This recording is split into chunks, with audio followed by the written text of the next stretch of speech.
Namasami.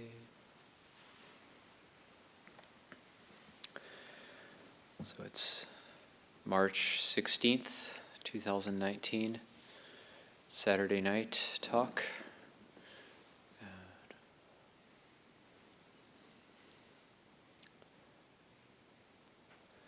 There's a sense that springtime is here.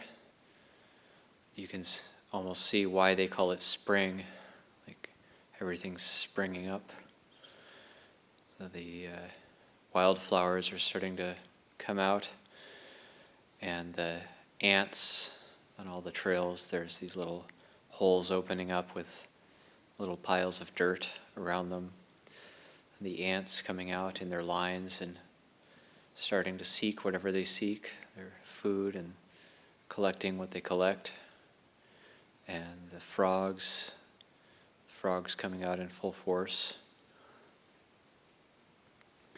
Birds doing their rituals, doing their thing. And so it's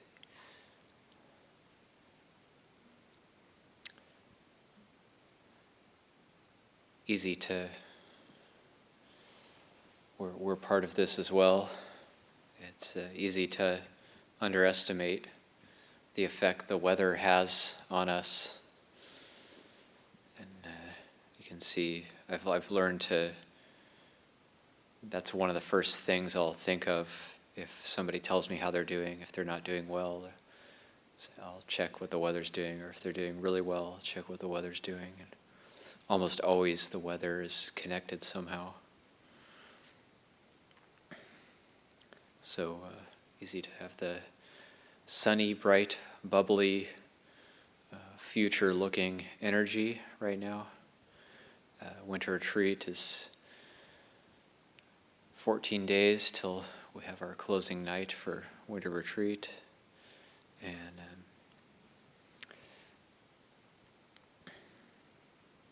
so sense of this home stretch as well.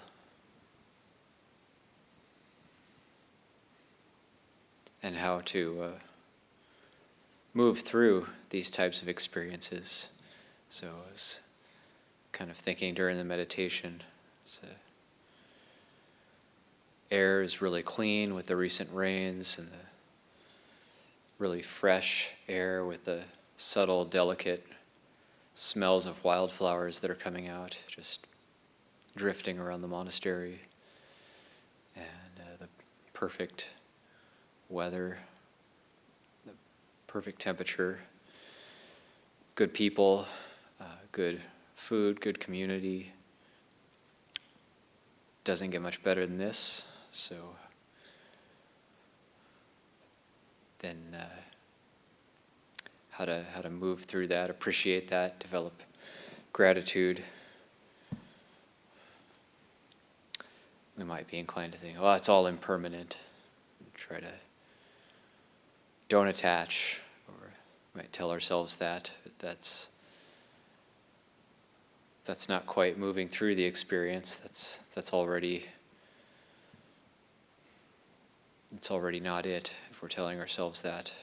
But the real non-attachment is how to move through the experience. If we tell ourselves don't attach to this, in a sense, that's already the attachment, that's already pushing it away. But the good news is the experience is always there. We can always return to it. One of the things I like about the wildlife is sort of immediate, like with the birds. If you kind of go to sit somewhere in the forest, say, got some anger or a really bad mood, you kind of stomp into there, and the birds sort of go quiet or fly away. Okay. But then, as soon as the mood changes, as soon as the mood gets good, they come back. So they don't hold a grudge or anything. It's a very immediate experience. They just tap into whatever's happening in the present.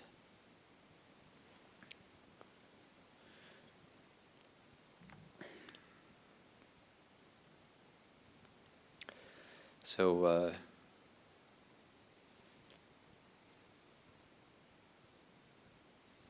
yesterday we went down to visit Gia and Damon in the Bay Area, and Debbie, Ajahn Naniko, and myself went down. This is the third time we visited her. The first time was in the hospital. Second time, and this last time was at their home. And for those of you who don't know, she's in her early 40s, and so has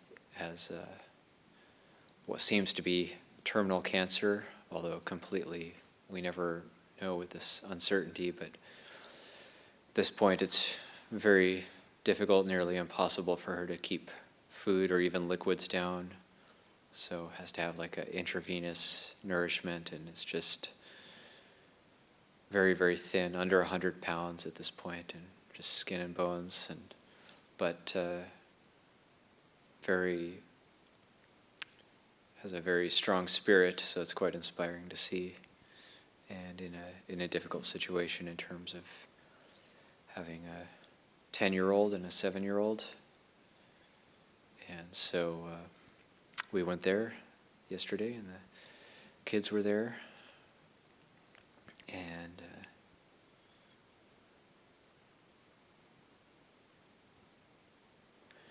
we did some chanting, and it's just a very poignant situation with someone who has what's probably terminal cancer, and it's springtime, and the sun is out, the temperature's good, and the kids are there. The kids have these very youthful, fresh, vibrant energy, and this is all mixed together. This is life.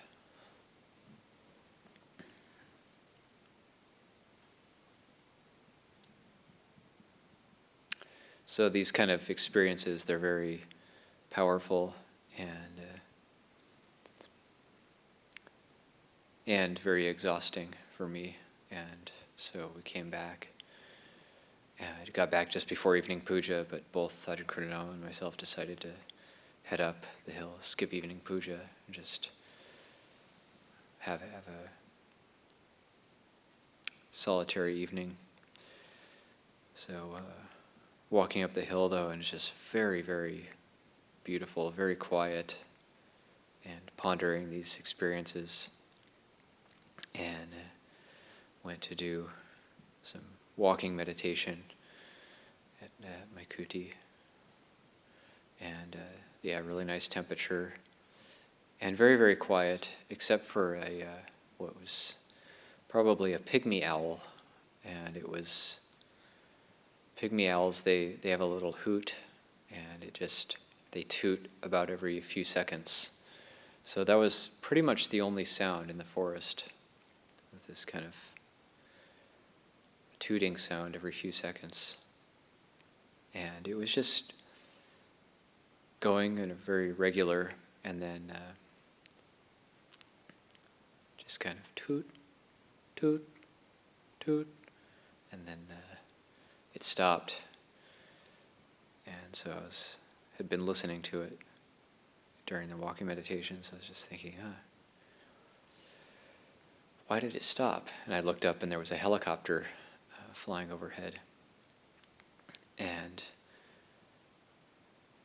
then the helicopter flew off into the distance, and sure enough, once the helicopter was far enough away, it started again. Toot, toot, toot. And oh, that's interesting. It noticed the helicopter, and it stopped tooting. And then when the helicopter left, it started going again. So then it kept going for another 30 or 40 minutes or so. And it was just very, very regular. So I was just almost making that the object of meditation and just walking back and forth. And then it stopped again. But this time I looked up, there was no planes, no helicopters. And thinking, thinking, what's going on here? Is it just, did it get tired? Or is there some other reason why it stopped? And then I thought, well, evening puja's ended by now, and people are probably walking up the hill. So, not sure, but I wonder if Josh is walking up to his kuti right now, and that's why it stopped. And so it stopped for about 2 minutes, and then after about 2 minutes, 3 minutes, it started again.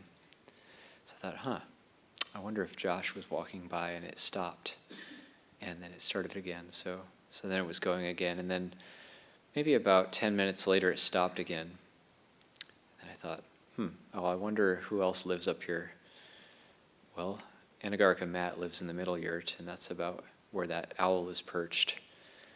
And so this time it stopped for about 5 minutes, and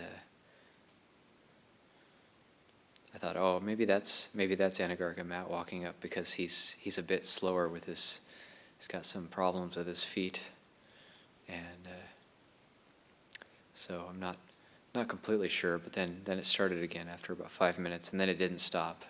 It just kept going and going, and went back into my kuti, and even when I went to sleep, it was still doing those regular toots. And so if that was indeed Josh and Anagarika Matt, I bet you had no idea that there was a pygmy owl watching you very closely. But the reason I talk about this is this also links up with what we're studying right now, which is panya, wisdom, and how we start to, when we use our sati panya, sati being mindfulness, panya, wisdom or discernment, when we use these faculties of ours, we're starting to connect the dots, starting to connect things together. Panya has this, not only does it connect things together, but it starts to see discerning right and wrong, discerning time and place, discerning appropriateness of a reaction. I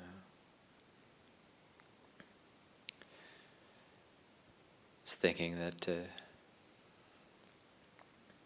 it's one of the things I'm grateful for in terms of being a monk is before I was a monk, I didn't have much sense of right and wrong.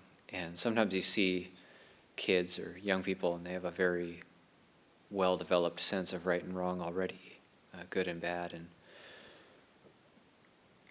I would attribute that to some sort of barami or a good upbringing.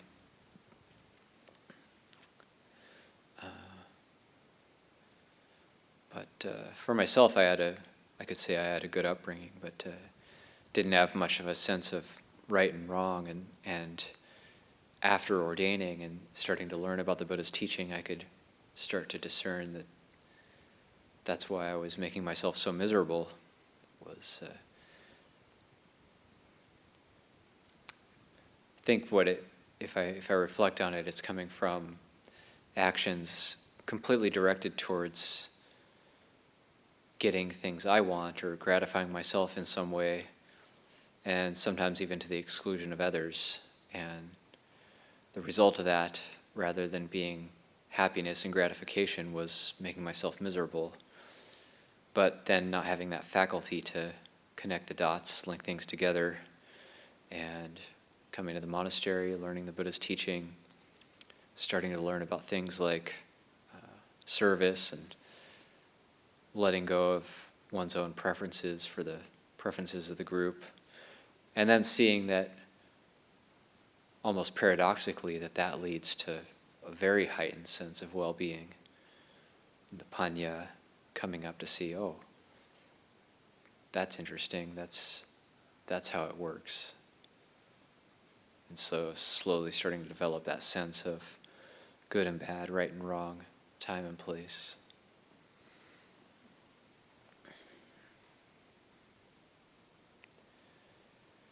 And over time, we practice the panya, the discernment faculty, it starts to become more natural and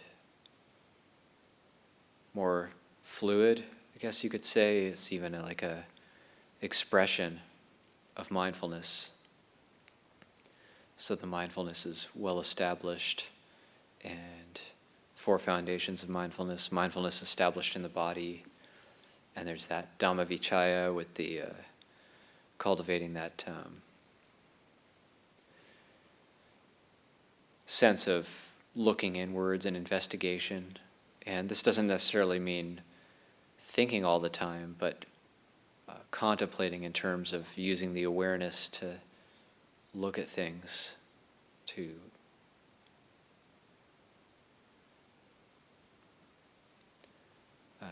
look into deeply.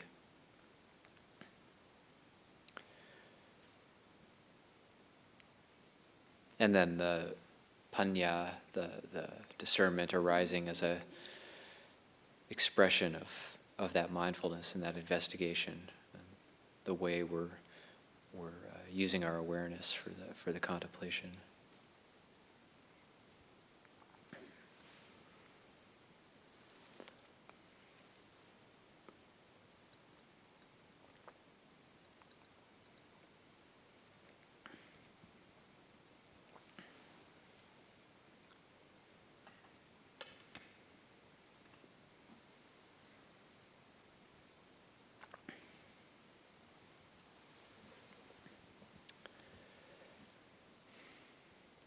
So that's a connection to make, is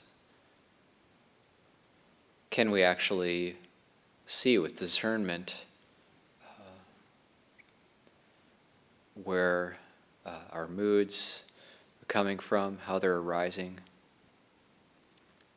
impulses, what different impulses, motivations, intentions, what's driving them, where does the pressure come from?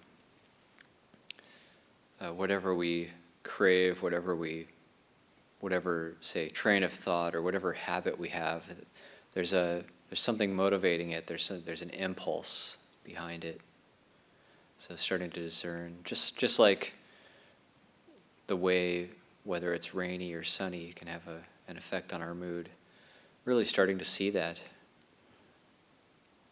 And that way we can check if we're in a crummy mood or grumpy. We can have a kind of checklist. Oh, what's the weather doing today? Oh, it's raining. Oh, it's cold.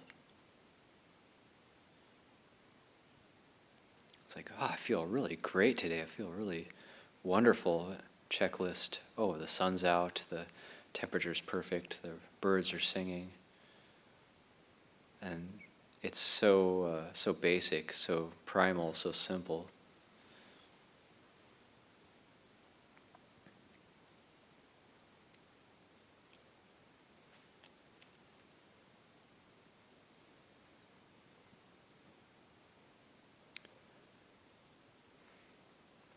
Experience is always here. The presence always right here for us to tap into. So we can lose it temporarily and be off in the future. Mind is off making plans, off in the future. We start to see with discernment, okay, well, what's experience like when the mind is off in the future? What's it like in the present when the mind is off in the future? I see there's a bit of maybe like the tension in the face, a sense of subtle or not so subtle agitation in the body, increased heart rate, getting excited. We can start to link that up. Okay, well, yeah, thinking about the future, making plans, getting excited about something. And that's not to say we don't make plans or we don't think about the future, but just to start to link up the experience, like to connect the dots, make sense of what we're experiencing in the present. Because it doesn't happen randomly or in a vacuum. Or we're not, and we're also not just resigned to some sort of fatalistic approach where it's like, oh, I can't do anything about it anyway. But just starting to see with discernment why we're experiencing what we're experiencing. So, can't be emphasized enough. It's a really important point. There's one of the teachings that Ajahn Naniko was reading the other day really struck me and really resonated well with me. It was a teaching the Buddha gives around how to benefit from listening to a Dhamma talk. And this links up with the Panya faculty as well. And it's an angle we don't really always think of. Like, how does one actually benefit from listening to a talk? So first it goes into the way one doesn't gain any benefit is if one holds the teacher in contempt, one holds the teaching in contempt, or one holds oneself in contempt. Those are 3 ways one doesn't gain any benefit. Or one is mentally trying to refute the speaker as they're speaking, so therefore one gains no benefit. I just find that so interesting. Especially one holds oneself in contempt. So it's like if we're listening to a talk, but having this mental thought train going of like, yeah, I'll never get this, or I'm some sort of hopeless case. So one holds oneself in contempt, then that's one of the factors to not benefiting from the teaching.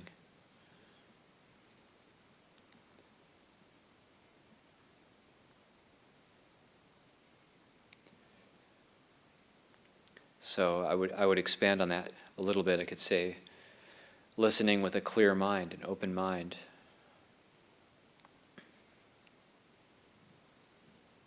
Just being able to temporarily drop some of our baggage and just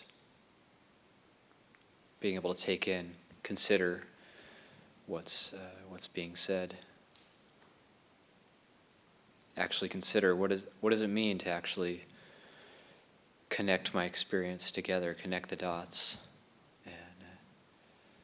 and eventually we'll be able to see what is my sense of dissatisfaction, my sense of discontent actually coming from.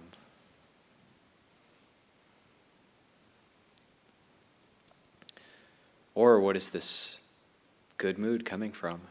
What is it arising from? It doesn't just happen automatically or by itself. It's all these causes and conditions. So taking it a step further, Panya is that which discerns arising and passing away. And that's the core insight for stream entry. And that's like Anya Kondanya saw that at the Dhammacakkappavattana Sutta, at the end it says he discerned all that arises passes away. So all dhammas that arise come to cessation. And their very cessation is actually defined by the fact that they arose. So it's what is it about that insight of arising and passing away? I mean, it seems like a no-brainer that everything's impermanent, arises and passes away, but there's an angle that we're not seeing it. We're not seeing it with Panya. We're perhaps only seeing it in a intellectual way with study knowledge. All that arises passes away. But seeing it with Panya is more like when there's arising, that very arising defines passing away. You could even say, in a sense, that arising is passing away. because it's a passing away of what was there previous to it. So that arising and passing away are actually one and the same thing. This is the deeper meaning of anicca.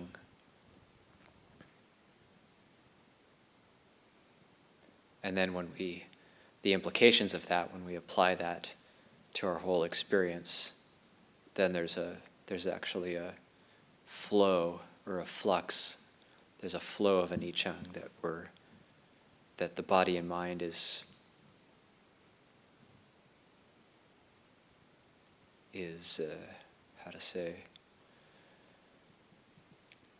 enmeshed in. That is the body and mind. You could even say that. It is anicca. It is the very definition of anicca. So starting to look in and see with those eyes more clearly. That's different, actually, than, say, experiencing a wonderful spring day and then saying, "Oh, no, I shouldn't be enjoying this. It's all impermanent. It's all anicca." So, what we're talking about with panya is much different than just slapping a label on our experience, just saying anicca, anicca, anicca. So we're looking at how to hold it within the flow of experience, how to see it everywhere, how to realize that we are it.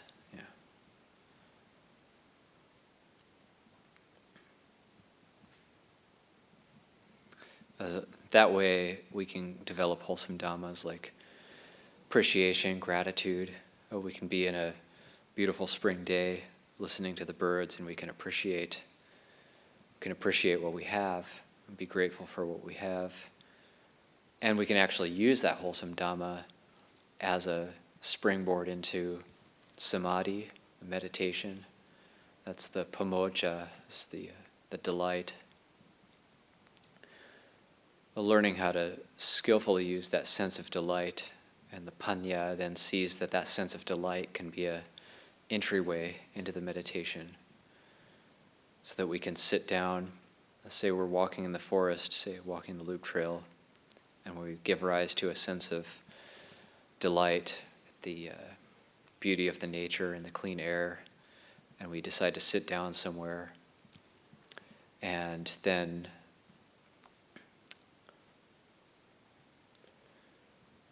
using that sense of delight in order to enter into the meditation, and breathing in, breathing out, breathing in the clean, pure, cool air, and breathing out, and in the flow of experience. And that's anicca, but we're not slapping a label on it saying, it's all impermanent, I shouldn't enjoy this. The Buddha said, don't enjoy sensual pleasures. So already we're not with the experience if we're telling ourselves that.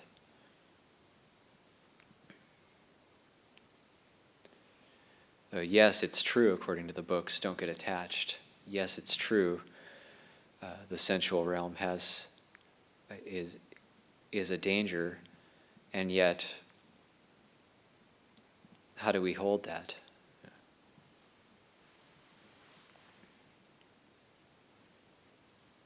Aversion's also a danger. So it would be a mistake to react to the beautiful experience with aversion, to try to push it away.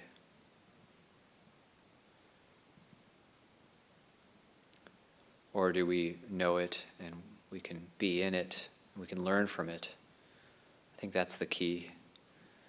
Panya, another aspect or angle or a facet of panya, is that faculty of understanding and the faculty of learning. So when we know with a mind that we're open, sense of knowing, sense of mindfulness, and a sense of being willing to learn from the experience, I would think that's correct practice.